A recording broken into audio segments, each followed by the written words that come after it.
Well, I mean, obviously that's their main tool for sustain. You already see Boombacks making his rotation towards mid. Going to try to go for an opening here. And actually, Jabs is caught out quite a bit. Still has Flame Guard and Fairy Fire, though, so it's going to be a big dive. Well, they end up getting him. No Fairy Fire at all, and he will survive. Or it's quite the opposite. You try and find a kill. I mean, I still think the mid to late game is really strong for Faceless. There are some situations where you could still see Clutch Gamers pulling out a later stage win, but for the most part, I would just say the draft extremely favors Faceless as the game goes on. Really sketchy setup right here now. They are going to end up pulling out the March of the Machines, and Ice might be in a little bit of trouble with the March going through. They are going to be able to find that kill. They end up losing Fly solo before it happens, and looks like the Ogre is going to be able to walk away as well. Very awkward moment there for XY, and doesn't look like he's going to be punished for going in there and diving deep. Finding those kills and building up earn charges? I mean, the earn charges are very important here, no doubt about that, but I also think it's just a good item in terms of the passive stats that it will offer, and actually might just find a free kill onto the Tinker here. Very big pickup. Armel caught out, and that's such a great pickup for Ice. Nicely done. I mean, he ends up getting the bounty rune, but loses his life for it, so a great pickup, like you said, getting those earn charges. And now maybe can make something else happen around the map, because he didn't even have to use hookshot for that. So he'll have it back up again in 20 seconds.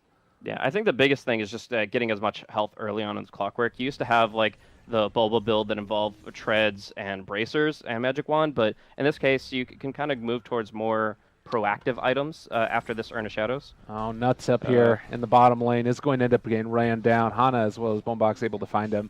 And you just can't play it up that far as a Warlock. It's really awkward for him. They're now moving in towards Ice.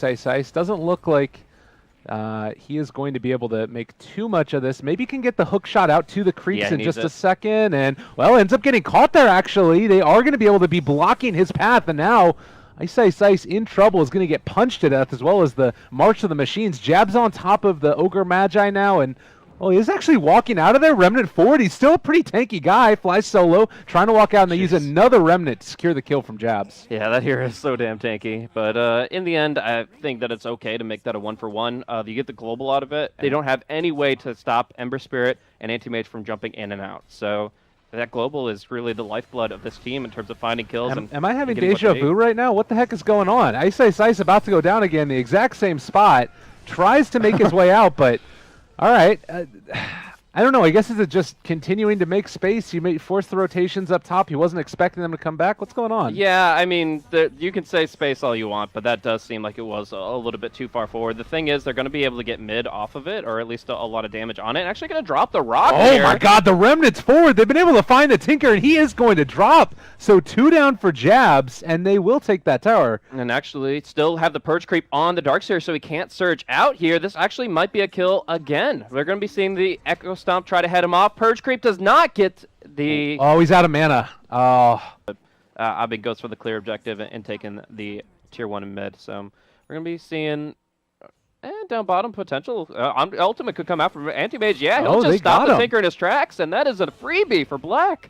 I mean, he was stalking him there for a little while, and I wasn't really sure what the Tinker was planning on doing, but... Yeah, he just wasn't aware at all, I don't think. This game end as quickly as possible. I really do think that they hit a critical mass very early here. And it's actually going to be a hook shot that's going to be forcing some spells out of Abing. All right, they drop down the rock as well. Going to be able to hit onto 2, but might not end up working out into their favor. They drop the wall. Omni Slash as well. That is a dead Clockwork, and now oh my god! Jabs, double kill for him. Oh, baby. The Remnant's forward, and looks like Fly Solo going to drop as well. Oh, no. That went from bad to worse to terrible. Within like a 3-second span. It looks like it's going to be a Nuts that's on the chopping block here, as they just need to get the jump forward, and they can't close the distance. Oh, man, he fogged him there as well, and now 2 are caught. They hook shot in onto them as well. They have the upheaval already down. Slowed up, double Remnant forward, trying to take him. They find that kill, and he threw the second Remnant back. So traveled to the 2. Killed it off there. Now they jump forward. Chain's going to connect onto Silencer. He's gone. It's so awkward, man. Like, they want these kills so bad, but it has to be such a formulaic approach from Clutch Gamers. They have to have all 3 variables in place. To a position to get slightly aggressive along the bottom here. And Invis Ogre is going to scout this all out. And it does look like he's actually going to be revealed. Oh, no. Okay, well, they found the Ogre now. Global Silence does come out for the counter initiation, and looks like they are going to lose Ice. who maybe went a bit too deep. Jabs also getting very frisky, and it's going to now TP out of there. Test this Roshan. Well, Jabs is in the area. They're going to start spamming out the March. Chains as well down. They have the Ogre in there. They drop the rock. It's a little bit scary at this point. The Remnant 4 trying to get it. Aegis is still on the ground. They haven't taken it. So much damage onto Faceless' team, and they do end up snatching it with Ice, Ice, Ice.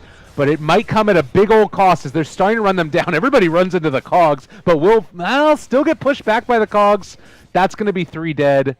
They lose the Aegis, but they win the fight handedly. But they just feel like there's a nice opportunity to do so. The Black is the least punishable hero of these 5. So just throwing him up there and having 4 heroes bait behind him, it's very effective. Hex is done. They need to be careful about this. 4 staff away. Hook shot off the mark. They're on top of him. Trying to slow. There's the Diffusal Blade. If they can get into range, but they weren't there with the Hex, and instead they're going to use it over here on the Clockwork. So controlled for the moment. They do have the Warlock ulti, though. It connects onto 2. So much damage. They're going to be coming out with it, but that is already the Omni Slash down, and actually it's going to be the Anti-Mage Omni Slashing the Silencer. Aghanims, please. And it looks like Silencer is going to end up dropping. Oh, man, that's about the best value you could get out. The world we live in right now. This is not the game we're looking at, man. We're at 36 minutes in, and Faceless are just completely trouncing. And this is happening. Yeah, it's a rough life. Well, Anti-Mage going to continue it. Guess what? He does also have that 50-second Mana Void cooldown reduction. They're on top of the Darkseer and going to be pushed back out, but guess what? He's still going to be chained and rooted, and in just a second, killed. They throw out the Earth Splitter. Hits onto the building. Omni Slash as well. Why not? It is going to be able to kill 1. Didn't have his Yules there. That's one big thing, is he was able to use the Yules in the way he wanted to, but Juggernaut was able to punish that a little bit. Obviously, it's like one, sure, but there's always that possibility that the Warlock oversteps, that they can find nuts, they can find XY, and they can just kind of combo on him instead of continuing to gun down Black. Oh, 4 staff. Yeah, it's a pretty nice one there. They're going to be able to control that Ogre, take him down. Black, he pops his Mantis Style and just sends those illusions after him. They are still the upheaval down on the ground to slow everybody up with the gem on the ground.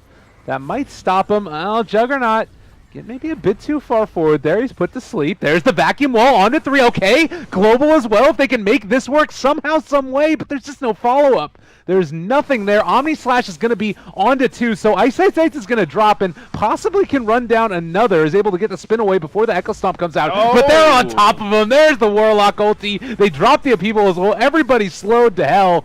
And now Hannah going to get chased down. They use the Mana Void for 1 kill. They're going to take down the Darkseer. And that might just have done it, as only the Clockwork has really died. Yeah, it's just they're waving out this wonderful treat of an Anti-Mage on the front line, and like they're just self-contained. He's running the pipe mech Vlad's as conservative as you can get, and actually breaking the smoke with the ward up. They know exactly what's going on, and he's actually still going in. Omni Slash, all right, see you later, Daryl. He's gone. Conservative, yeah, he's not actually. A little bit unfortunate. A little bit of Caster's Curse there, but it happens. Now Tinker control for the moment. They get out the Global Silence, but the Echo Shaper's there. Another vacuum wall. Maybe, just maybe, they can take these heroes down. That's going to be Jabs out of there, but the Fatal Bonds. Black's on top of them all. They want to take the kill. They're back into the fight. Remnant forward. And with a double kill there for both of the cores. Looks to also be a dead Silencer. There's the lift up with the Yule Scepter. And Fly Solo is gone. Yeah, and with that, of course, we look at the buyback stats and see that there really aren't any options for the Dire here. Silencer has it, Juggernaut used it, but that's not going to be saving your racks from anything. That is going to be pretty much guaranteeing the victory here for Faceless here at the opening match for the Kiev Major SCA qualifiers.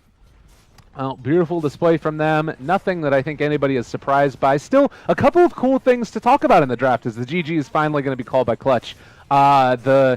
The Elder Titan in combination with the Ember Spirit, I think that was pretty neat. Is there anything else that really stands out to you as far as what you saw in these teams, things that you like, things that you're concerned about? Well, I was concerned about the kind of lack of options, it seemed, for the mid play for Clutch Gamers. The fact that, they banned out OD, Shadow Fiend in Phase 2, Faceless did, and then they're like, okay, well, I guess we have to go Tinker. Like, if you go Tinker into this kind of a matchup, you are reliant so much on a lot of momentum, getting out your key item, active items like the Hex, out an extremely fast pace, and in general having a completely different tempo of game than what we got to see here. I just feel like Faceless are really confident and comfortable playing in the environment that was presented to them, and I'm a little bit concerned about the inflexibility of the mid play from Clutch and Faceless as a whole. Like they knew what they wanted with this draft.